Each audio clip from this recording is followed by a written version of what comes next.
But in so doing, I'm going to start out with some information about the Vietnam War, about Vietnam itself, and I have a number of maps that I'll show you to help understand the country as a whole. But just briefly, back on April 30th of 1975, Saigon fell to the forces of North Vietnam, and thus ended the Vietnam Civil War, in which we became heavily involved. 58,000 American soldiers, airmen, navy, and so forth, died in that combat. And I suspect more of you have been to the extraordinary Vietnam Memorial in Washington. My wife and I, her name is Jeanette, also had the opportunity to live in Southeast Asia, and Vietnam is a key country in Southeast Asia, for a semester teaching in Singapore. We also took another longish trip that started out in Singapore and went all the way to the Gulf, but that's a subject for a different opportunity here through the Senior Services University Express program. Well, what about, the losses that occurred in the Civil War itself? I mentioned 58,000 American deaths, but that was very much outnumbered by the number of combatants who were Vietnamese. An estimated 1.1 million soldiers from North Vietnam died in the Vietnam War, and about 200,000, maybe 250,000 of South Vietnamese and Viet Cong, and we can't forget about 2 million civilians. So this was a very costly civil war itself. And one final thing while we're on the subject of death, yesterday was the anniversary of the death of Buddha. And as you're aware, Buddhism is a significant religion around the world, including in Southeast Asia. I'll show you some slides that have the Buddha in it. My wife was practicing Buddhist herself for many years, and we certainly did give attention to the Buddhist influence where we were. Okay, I'm going to move on and give you the first slide with a couple of maps on it. First of all, let's take a look here at Southeast Asia. It's a large area. Here we have East Asia with China, South Asia with India and Bangladesh, but it's an area that extends from Myanmar, which many of you probably know better as Burma, and extends all the way here to the western part of New Guinea. Southeast Asia includes one of the world's largest Muslim countries in terms of population, and that is Indonesia, which I'm circling right now. Singapore, you can barely see, but it's down at the very tip of, here we go, just about here. And Singapore is noted for its location, its industry, its population density. But that's another show that I do for University Express. So stay tuned for further announcements. Let's take a look at this right-hand map for a moment. You can see this flag. Anybody remember what that flag is? It's France. So France took over control of Vietnam, which I'm showing right now. It's this long coastline. And indeed, the length of the coastline of Vietnam is 3,260 kilometers. So let's say roughly about 2,100 or so. How about the length of the United States East Coast? Well, it's equivalent, the United States East Coast, of starting about here and coming down to here. Whoops, well, sorry about that. So we have a slightly longer coastline if you go from Fort Kent in Maine, the northernmost road point, all the way down to Key West.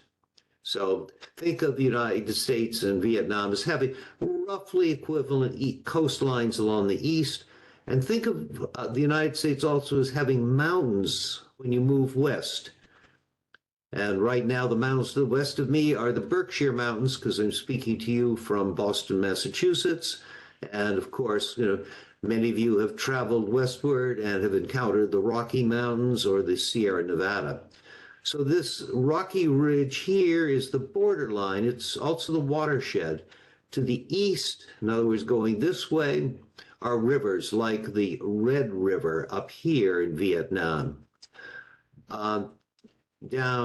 Coming in this area is the Mekong River, one of the great rivers, and it exits to the sea down here in Saigon, or officially Ho Chi Minh City. The French divided Indochina into three areas depending on the date of conquest. Started out in Cochin, China, in the southernmost part, which has the highest population density, and Saigon is located here. You can see it's identified perhaps, as Ho Chi Minh City. The central part of Vietnam is called Annam, A-N-N-A-M. And this has its capital at the city of Hue, H-U-E, and we'll get to Hue because it was the site of a major battle in 1968. And then up at the far north, the French, had the area, and I'm having a senior moment here, of Tonkin. And the reason that the Vietnam War started was with congressional authorization for the use of force, something short of a declaration of war. It was called the Gulf of Tonkin Resolution. To the west of Vietnam, you can see the country of Laos, which has the dubious distinction of having more bombs dropped on it than any other country in the world in terms of tonnage. And down here in the very far southwest is Cambodia. Other parts of Southeast Asia, colonial period. Here's Myanmar or Burma, which was ruled by the British as part of India. Then there's, next to it is Thailand, known as Saigon in here during its colonial period. And then to the south of Thailand, this is the start of formerly British-ruled Malaysia, which runs, a bit roughly through here, and so forth, over to Indonesia, or the former Dutch East Indies. Are you bored with this? Okay, let's go on to the next slide and start taking a couple of other maps. You can see here the population density of parts of Southeast Asia. And this is my favorite map of the ones I'm going to show you. Here you can see Saigon, or Ho Chi Minh City, very densely populated, the river flowing through it. Other agglomerations. This is the capital of Cambodia, known as Phnom Penh. Here's the island of Java, part of Indonesia, with its capital at Jakarta. By the way, Jakarta will become the most populous city in the world, according to some projections, by the year 2050. And then you get into far less inhabited areas like Borneo here, what was called Sulawesi now, or Celebes, and then Papua New Guinea, and Papua New Guinea down here has practically uninhabited, very dense jungle. And one final thing, see how densely populated the Philippines are, with its magnificent harbor and capital at Manila, but population density very high all the way through. A couple more maps to show just the population density overall. South Asia here, in India, Bangladesh, one of the most heavily populated country in the world, in an area my son knows well because he's about to spend another month there. And of course, population being very high in coastal China. Oh, sorry about the spelling of language. That's very interesting. At any rate, we have here a map showing where there are speakers of the Vietnamese language.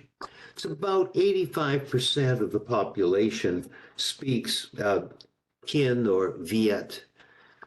Along the mountain chain here in the western part of the country are the what we have called the Hmong people, Hmong, and there I'll have a slide of them later.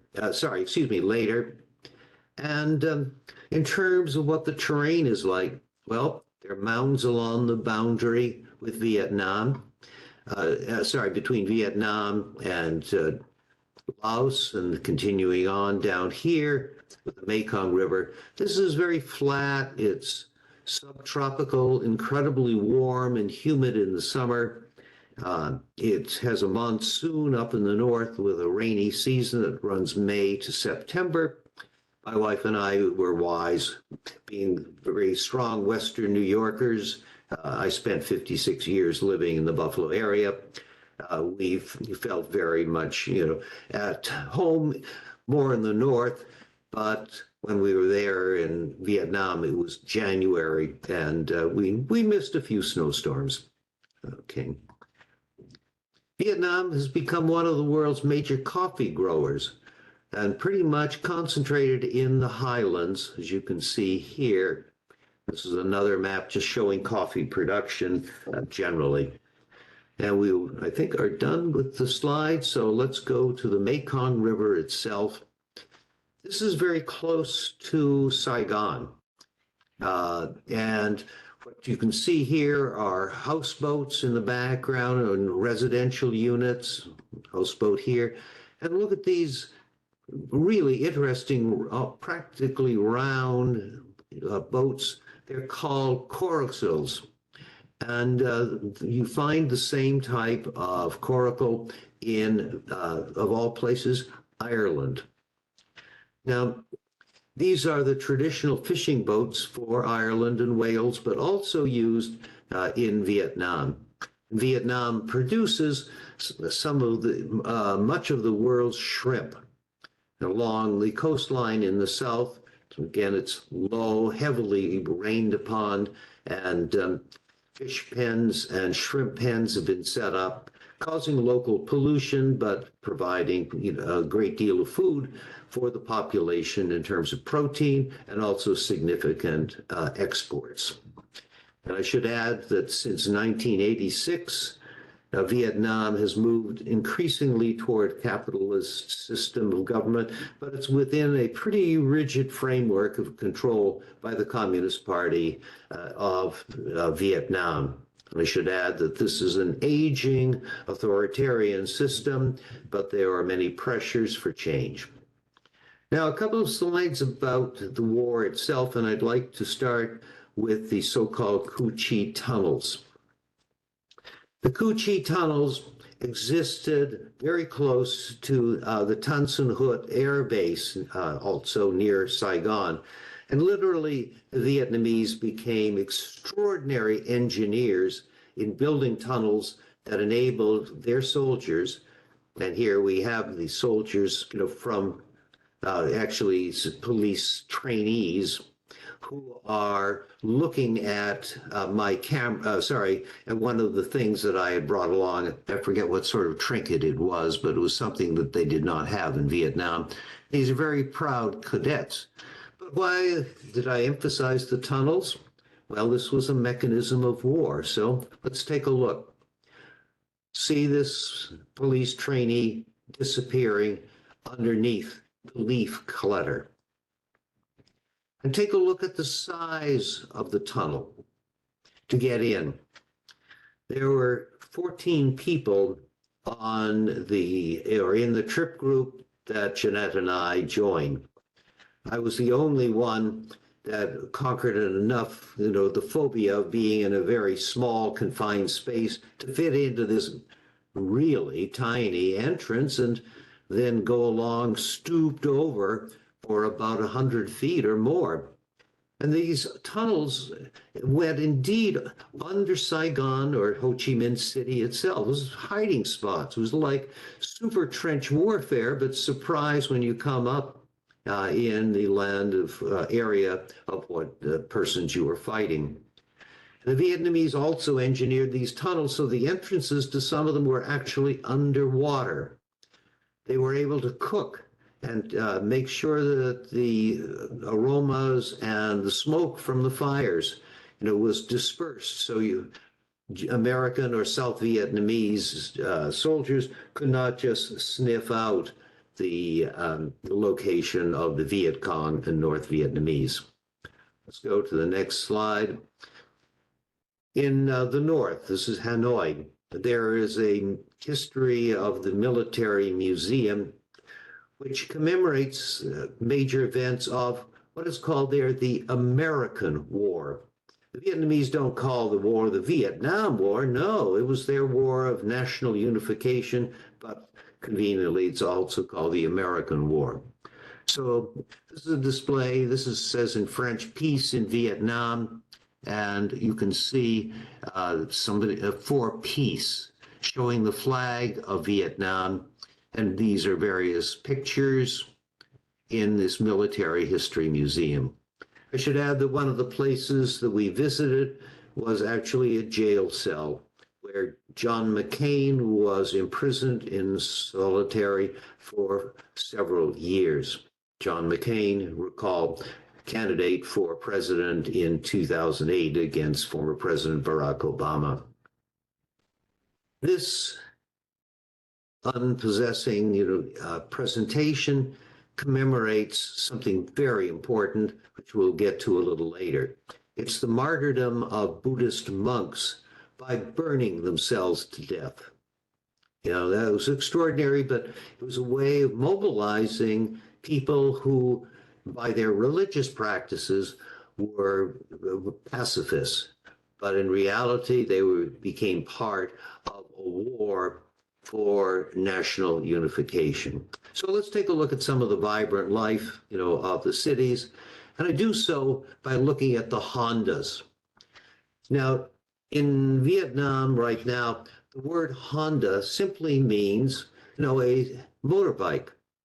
So you can have two families or, sisters or whatever riding together, or people who are just, a little heavier, bigger motorcycles.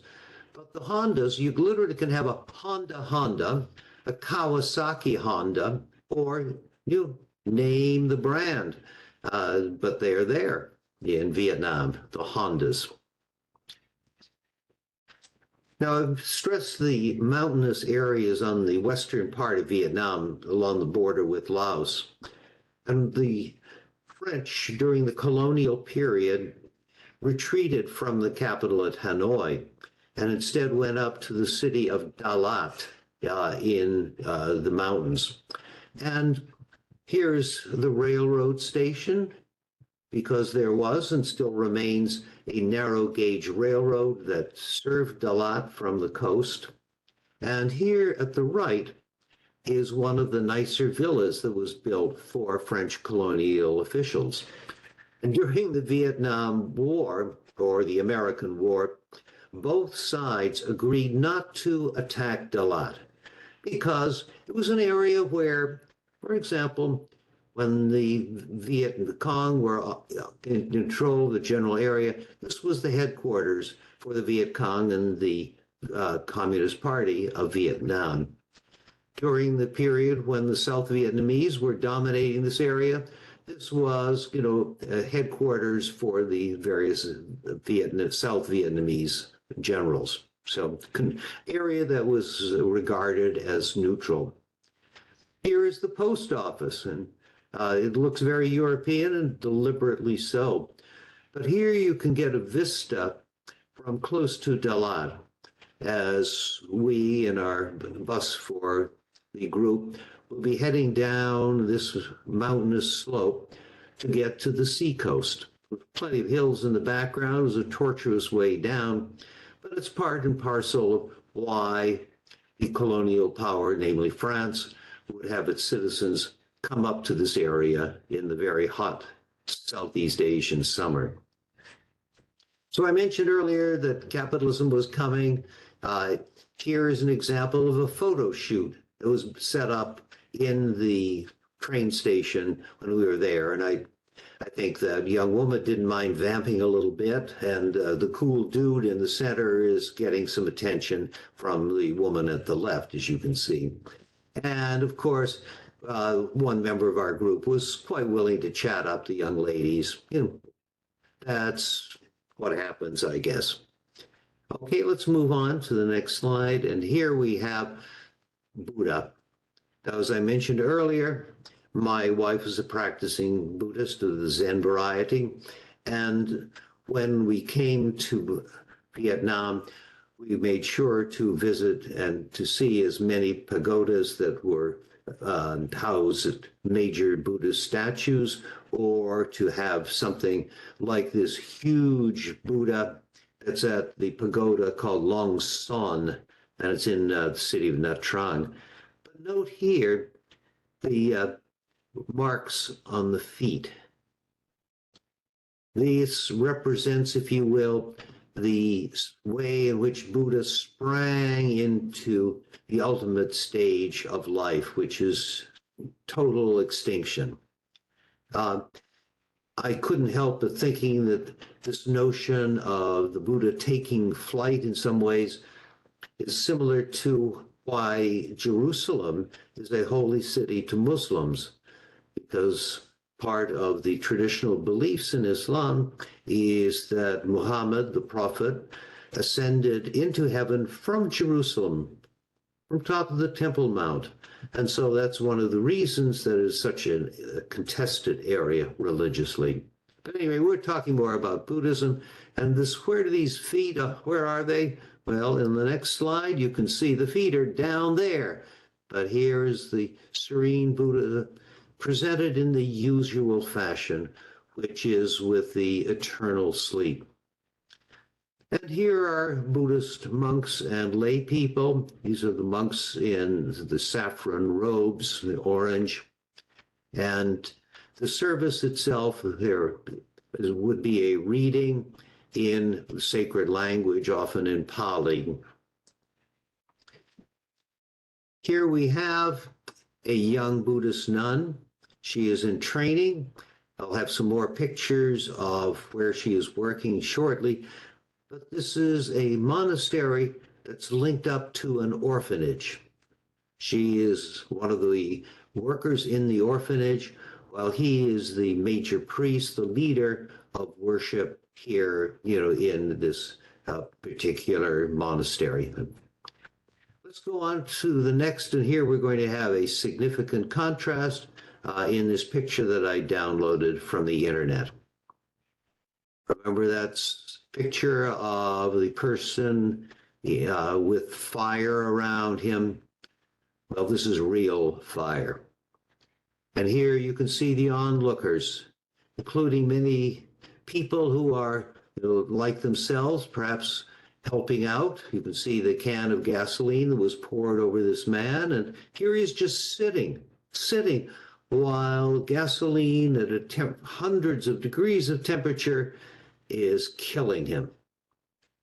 And he remained in this position until he fell over and the flames consumed much of his body.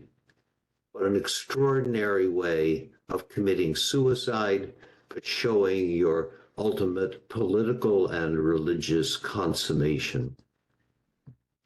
Now, I mentioned Hmong, a series of groups that are not speakers of Vietnamese, but who practice their or keep their traditional dress, as you can see here. This is the second of the slide picture that I downloaded from the web. And here is a picture that I took with my very, very ancient camera when we were there in 2005. So this is nighttime. These are Hmong dancers who are entertaining us. But I will say we were quick to join the dance and to teach them one of the great American folk dances of all. No, I'm not thinking of a square dance, but we did the hokey pokey. And so we put the left foot in and then the right foot out. Do the hokey pokey and you shake it all about. La da da da da. Well, sorry about that. My voice is getting a little dry. So let's move on. We are a little more than halfway through our presentation, so there will be time for questions and comments at the end. Vietnamese, like other people of Southeast and East Asia, really want their food fresh. So here are chickens that were killed that morning, to be sure, and here are fish and eels and so forth wriggling around in not enough water, but they're still live.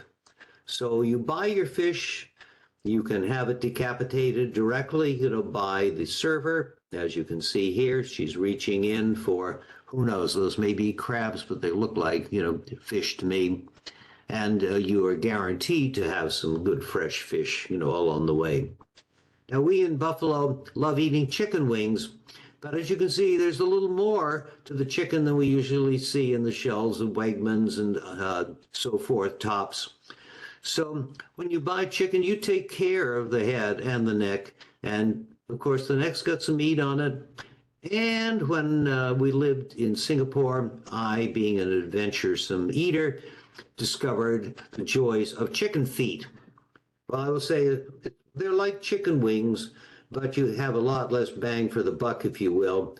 The feet were highly spiced, but there was just a tiny, tiny bit of muscle that you could extricate from the leg bones. Okay, let's move on and do a little more in the market. A surfeit of tomatoes, obviously. Harvest time was good, but you have these women lined up, and this is interesting to see, of course, to protect against the sun. This is a type of hat that's ubiquitous, widely worn through Vietnam itself. And here you can see fish that's been dried, just as a means of preservation, and spices as well that could be used in the really, delightful Southeast Asian cooking. I'm salivating a bit about it already. And here's another example of fresh fruits that are beautifully displayed. And here we have a dining room with the menu posted. Now, maybe you can see it up close or maybe not. Can you see the name of the restaurant in red there? This is the restaurant Dung, D-U-N-G.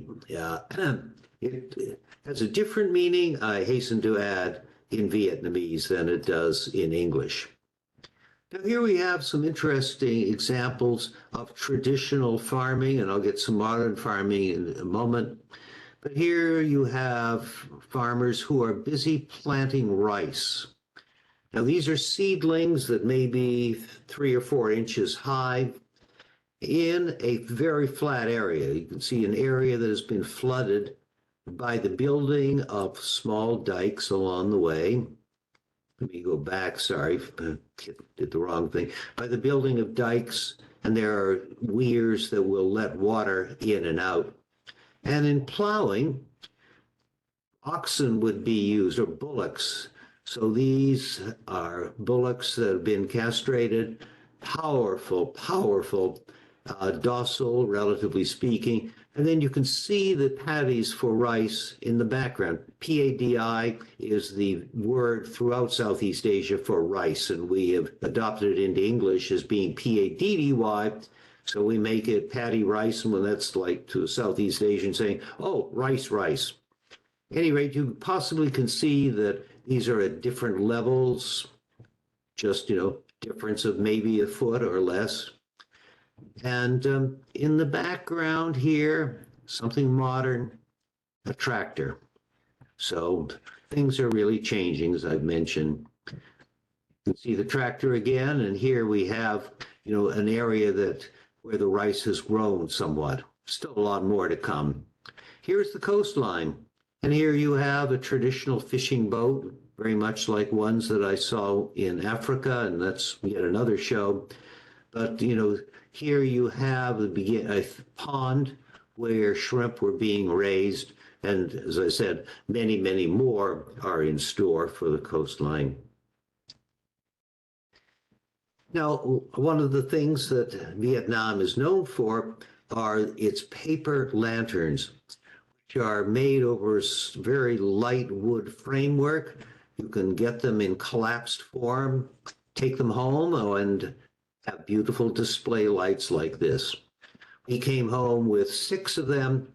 I regret to say that we never unpacked them, and they went into the dumpster when I had to move to this area.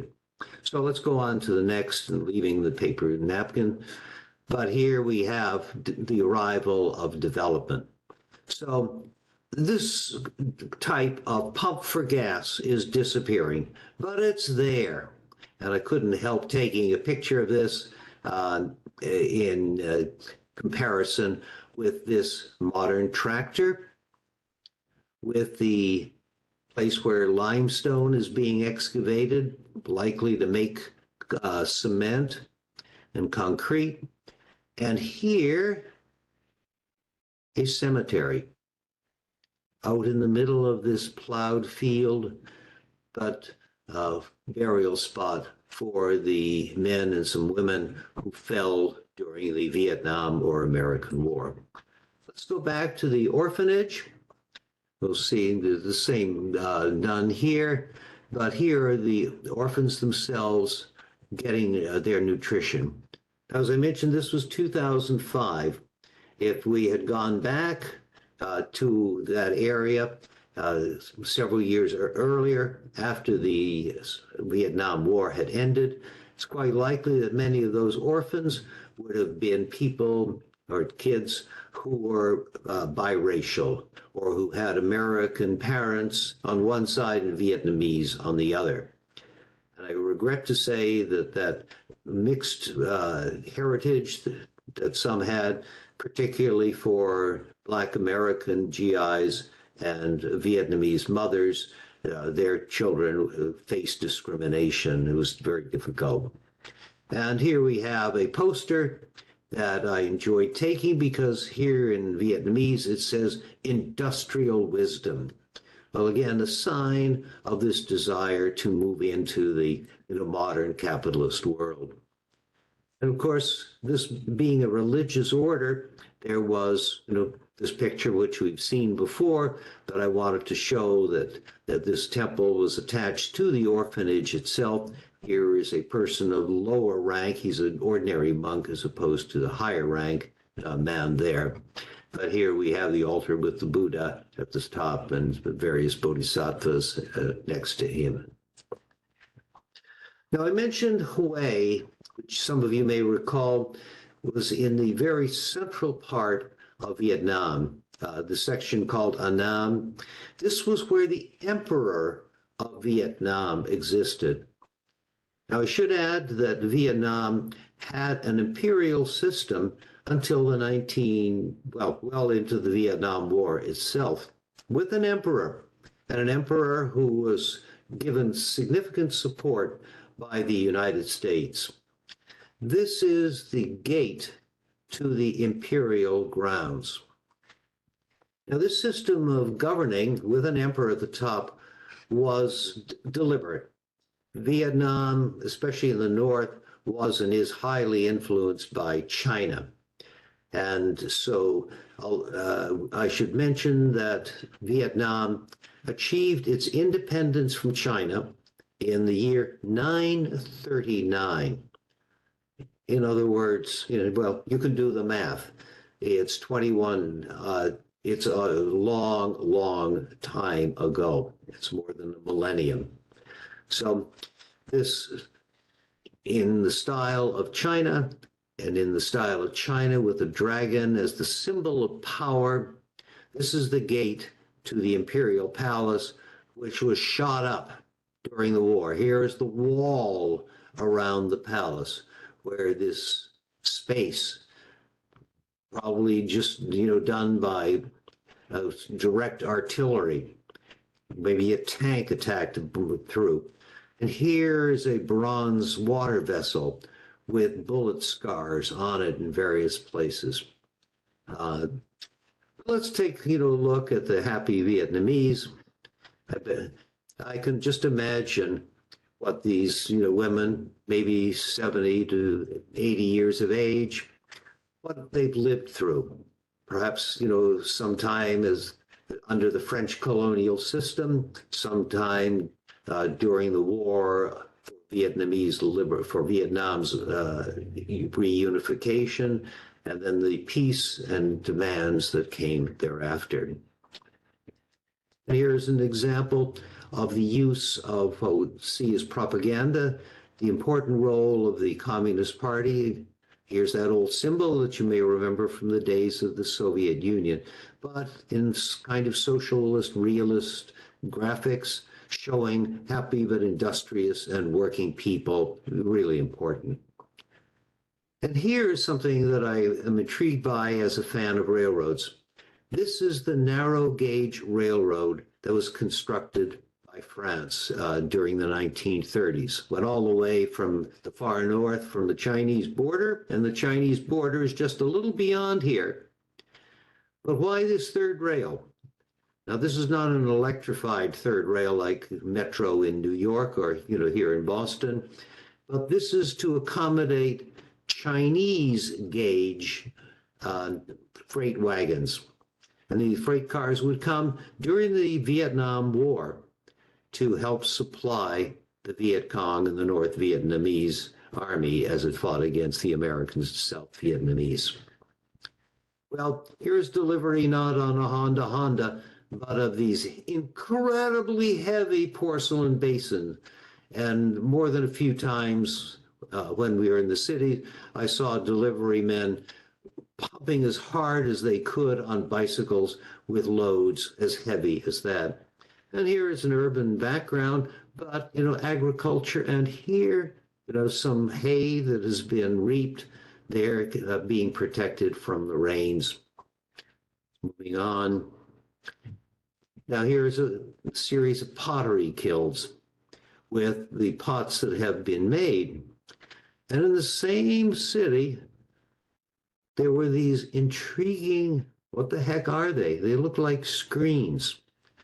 So I'm going to solve the mystery by looking a little closer at one of these. You can see some embossing, but these are basically the wrappings for egg rolls.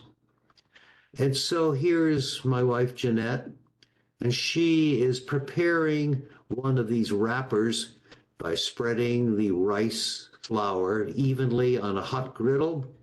And it's like a waffle iron, pressing the design, and lo and behold, egg rolls, which need to cure for a little while, cool off, get the crust, just enough so that you can wrap the egg roll appropriately around your sushi or rice or whatever. So here's the type of ideal setting for a budding capitalist. Have a store in the basement or the ground level under an arcade, which will protect against the rain, and then you live upstairs, probably renting 1, 2, 3 apartment units, and you would live there directly above the store. And this worker at the right is cutting clay, and this will be used for bricks, for construction, or for tiles for the roof.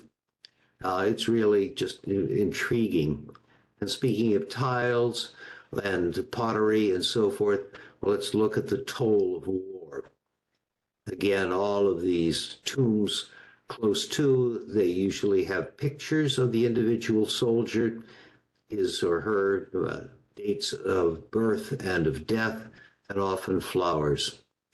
And here are older graves that were for civilians, but those that were for the military in different color and with a monument itself commemorating those who lost their lives. Here's an example of an individual person who fell during the war. His name is Nguyen Van Nhu, and details down below about his dates of birth and death, and some joss sticks or incense left there for burning, flowers that have by now withered and died. And here on the right, these are figures that individuals could buy to place on home altars. And so this is a bit of customary folk art that has become, highly commercialized, but why not? Because we were there right around Christmas time. So Christmas is very popular. Why not wear your, Christmas hat, even if you're not a Christian, and it's after Christmas itself. But that's all, folks, which I translated into Vietnamese thanks to Google Translate. I can't say what it is, but thank you very much, and I look forward to any questions or comments that you may have. I'll turn it over to Kathleen for the final 10 minutes or so of our time together. So over to you. Hey, Claude. Okay. Thank you so much. Wonderful presentation. I will unmute everyone. If you have questions, you can raise your hand and I will come to you. Or you can put questions in the chat box, which is down at the lower right. You'll see a little like cartoon speaking bubble, and that's where you can type your message. So let me go and just see if anyone has their hands up for a question.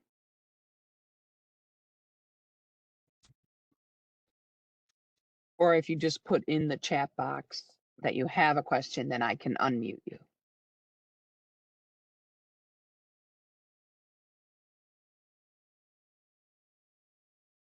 I can ask a question, maybe. Do any of you have relatives who served in the Vietnam War? And if so, would you be willing to share any memories that you might have from that time or from that person himself or herself? I should add that during this period, I was a faculty member up at UB, and Kathleen mentioned that one of my specialties is the role of armed forces in politics. So there were many occasions when I talked about the Vietnam War and what kind of demands it placed upon the militaries of both sides. Paying more attention to the American, but I also talked about the guerrilla warfare in general and the complexities of both guerrilla warfare and counter guerrilla warfare.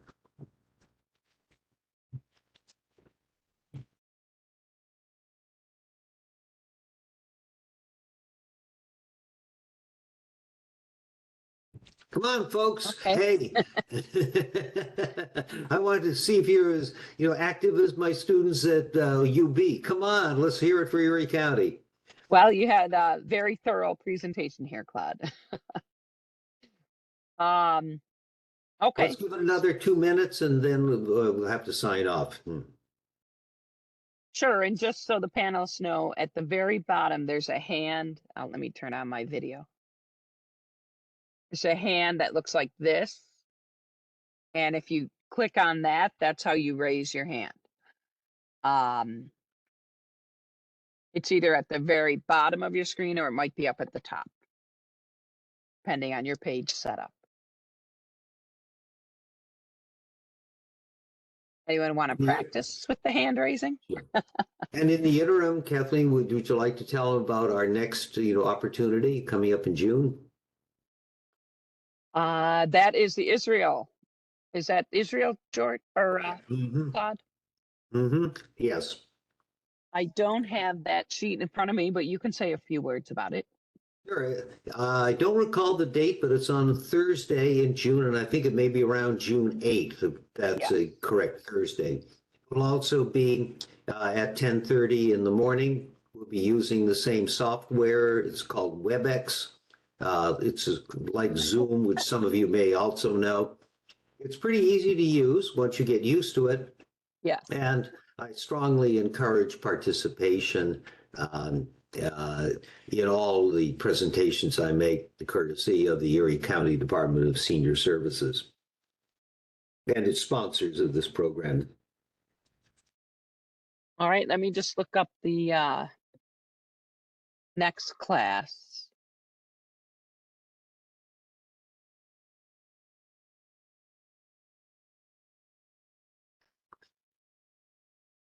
Yes, so Thursday, June 8th at 10:30. We always start our virtuals at 10:30.